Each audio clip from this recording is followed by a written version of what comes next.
मित्रांनो, आजच्या शाळा आणि आजचे विद्यार्थी यांची खरी गरज काय आहे माहीत आहे का तुम्हाला? नाही? चला आता चर्चा करू आपण. तसं पहिलं, फक्त मार्क्स नाही तर नॉलेजसुद्धा हवं. मुलांना मार्क्स मिळतात, कॉपी करून मिळू, पाठांतर करून मिळू, काही इतर मार्गाने मिळू. पण फक्त मार्क्सला महत्त्व आहे का? नाही. तर त्यांना त्याच्यातील नॉलेजसुद्धा हवं. त्यांना कळलं पाहिजे का आपण काय करतोय, काय येते. फक्त डिग्री घेऊन फायदा नाही. त्याच्यात नॉलेज हवं. नॉलेज असेल तर तुम्ही कुठेही टिकू शकता. दुसरी गोष्ट, लाईफ स्किल. तर लाईफ स्किलमध्ये भरपूर गोष्टी येतात, पण मी इथे 2-3 महत्त्वाचे सांगतो. पहिलं आहे कम्युनिकेशन स्किल. दुसरं आहे कॉन्फिडन्स बिल्डिंग. तिसरं सर्वात महत्त्वाचं मनी मॅनेजमेंट. आता पुढं जाऊन मुलांना पैसा कमवायचाच आहे. मग त्यासाठी मनी मॅनेजमेंट महत्त्वाचं आहे. पैसा कसा टिकवायचा, कसा कमवायचा, त्याला सांभाळायचं कसं, वापरायचं कसं, हे आलं पाहिजे. एकमेकांशी संवाद कसा साधायचा, कम्युनिकेशन स्किल, बाहेर जाऊन लोकांशी बोलायचं आहे ते. तिसरी गोष्ट कॉन्फिडन्स बिल्डिंग. मुलांमध्ये कॉन्फिडन्स नसतो, काही करायचं म्हणून त्यांना स्वतःवर विश्वास नसतो. त्यांचा कॉन्फिडन्स बिल्ड होणं खूप महत्त्वाचं आहे. म्हणजे शाळेंनी ही तयारी करून घेतली पाहिजे. यांचे नवीन नवीन लेक्चर्स ठेवले पाहिजे चांगल्या चांगल्या व्याख्यातांकडून. तिसरी गोष्ट मेंटल हेल्थ सपोर्ट.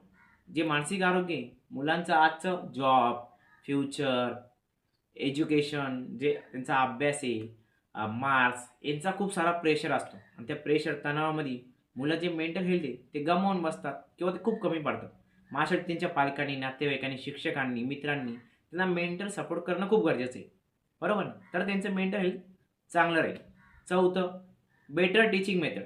चांगले शिक्षक शिक्षक असतात, पण त्यांना वेगवेगळ्या पद्धतीने शिकवणं गरजेचं आहे. फक्त पुस्तकी ज्ञान नाही तर प्रॅक्टिकली सुद्धा त्यांना शिकवलं पाहिजे. कोणती गोष्ट कशी घडती, का घडती, प्रॅक्टिकल दाखवलं पाहिजे ते. कारण त्यांना ते जास्त कळलं त्यामुळं. आहे की नाही? आणि इंटरॅक्टिव्ह होता आलं पाहिजे त्यांच्याशी आपल्याला. पाचवी गोष्ट आहे,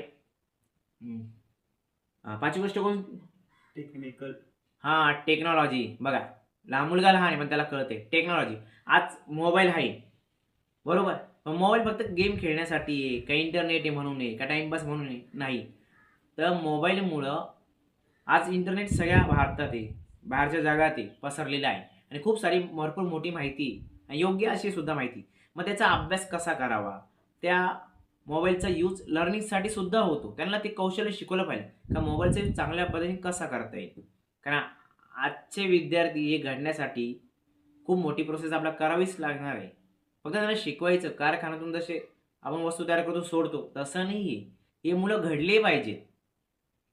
मग हे घडवण्याचं काम कोणाचं आहे? शाळाचं, कॉलेजचं, शिक्षकांचं, आपल्या सर्वांचं नागरिक म्हणून.